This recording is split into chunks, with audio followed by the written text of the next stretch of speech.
जय माता दी दोस्तों यारो, शनिवार को हनुमान जी को क्यों चढ़ाते हैं लाल सिंदूर?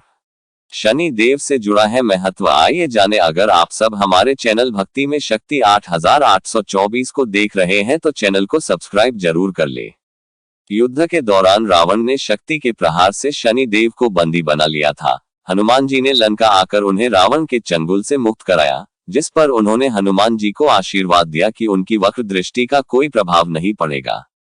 शनिवार को हनुमान जी को लाल सिंदूर चढ़ाने से शनि देव की कृपा बरसती है, उनकी वक्र दृष्टि से राहत मिलती है। परंतु क्या आपको पता है कि शनिवार को हनुमान जी को लाल सिंदूर चढ़ाने का यह उपाय शनि देव से कैसे जुड़ा है? अगर नहीं तो जानते हैं इसके बारे में।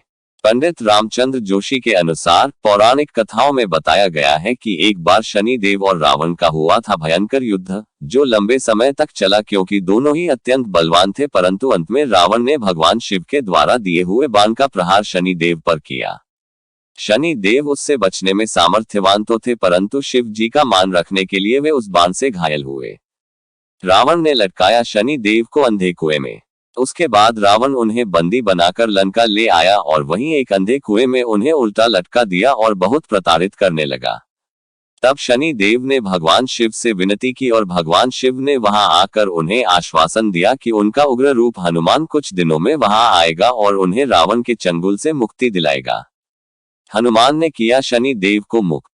इधर जब हनुमान जी महाराज लंका पधारे तो वहां देवर्षि नारद ने उन्हें शनि देव के बारे में अवगत करा, उन्हें मुक्ति दिलाने को कहा।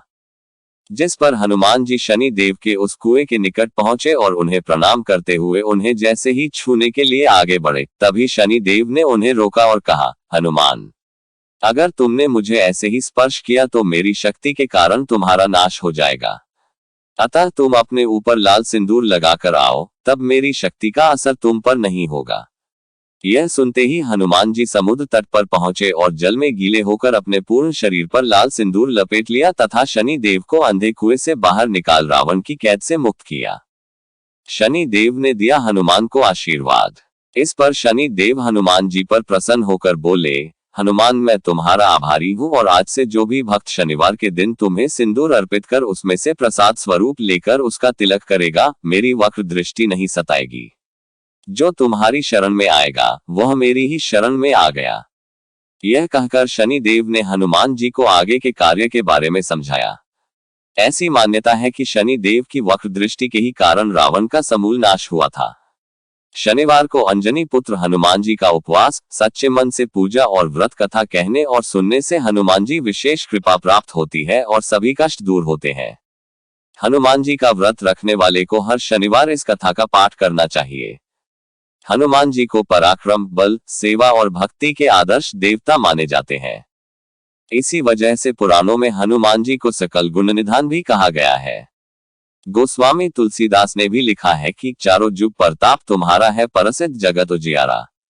इस चौपाई का अर्थ है कि हनुमान जी इकलौते ऐसे देवता हैं जो हर युग में किसी न किसी रूप गुणों के साथ जगत के लिए संकट मोचक बनकर मौजूद रहेंगे।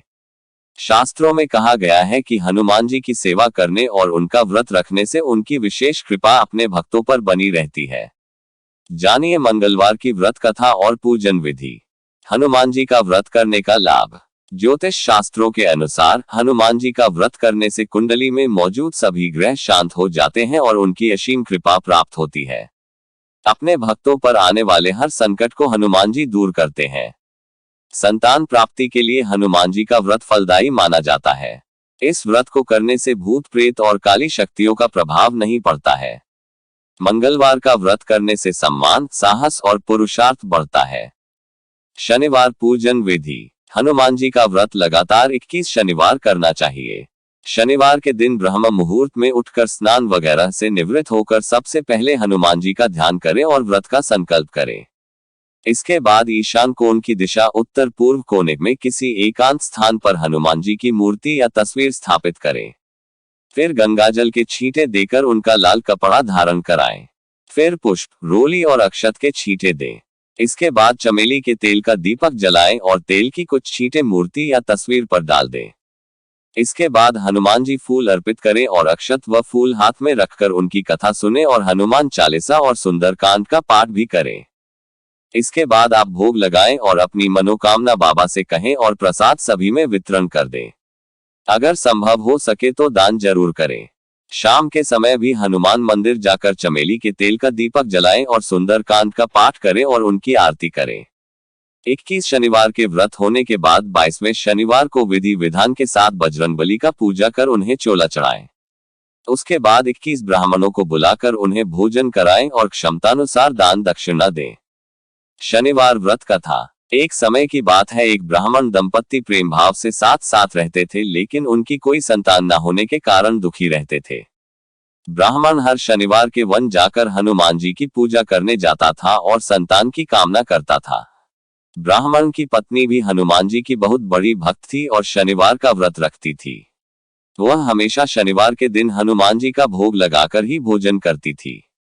एक बार व्रत के दिन ब्राह्मणी भोजन नहीं बना पाई, जिससे हनुमान जी का भोग नहीं लग सका। तब उसने प्रण किया कि वह अगले शनिवार को हनुमान जी को भोग लगाकर ही भोजन करेगी। वह 6 दिन तक भूखी प्यासी रखी और शनिवार के दिन व्रत के दौरान बेहोश हो गई। ब्राह्मणी की निष्ठा और लगन को देखकर हनुमान जी बहुत प्रसन्न हुए और आशीर्वाद के रूप में एक संतान दी और कहा कि यह तुम्हारी बहुत सेवा करेगा। संतान पाकर ब्राह्मणी बहुत प्रसन्न हुई और उसने बालक का नाम मंगल रखा। कुछ समय बाद जब ब्राह्मण घर आया तो घर में बच्चे की आवाज सुनाई दी और अपनी पत्नी से पूछा कि आखिर यह बच्चा कौन है। ब्राह्मणी की पत्नी ने कहा कि हनुमान जी ने व्रत से प्रसन्न होकर अपने आशीर्वाद के रूप में यह संतान हम दोनों की दी है। ब्राह्मण को अपनी पत्नी की इस बात पर विश्वास नहीं हुआ। एक दिन जब ब्राह्मणी घर पर नहीं थी तो ब्राह्मण ने मौका देखकर बच्चे को कुएं में गिरा दिया। ब्राह्मणी घर लौटी तो उसने मंगल के बारे में पूछा। तभी पीछे से मंगल मुस्कुराकर आ गया और ब्राह्मण बच्चे को देखकर आश्चर्यचकित रह गया। रात को हनुमान जी ने ब्राह्मण को सपने में दर्शन दिए और बताया कि यह संतान तुम्हारी है। ब्राह्मण सत्य जानकर बहुत खुश हुआ। इसके बाद ब्राह्मण दंपत्ति प्रत्येक शनिवार को व्रत रखने लगे। शास्त्रों के अनुसार जो भी मनुष्य शनिवार व्रत और कथा सुनता है, उसे हनुमान जी की विशेष कृपा प्राप्ति होती है। उसके सभी कष्ट दूर होते हैं और हनुमान जी की दया के पात्र बनते हैं। बोलो बजरंगबली की जय। बजरंगबली की जय।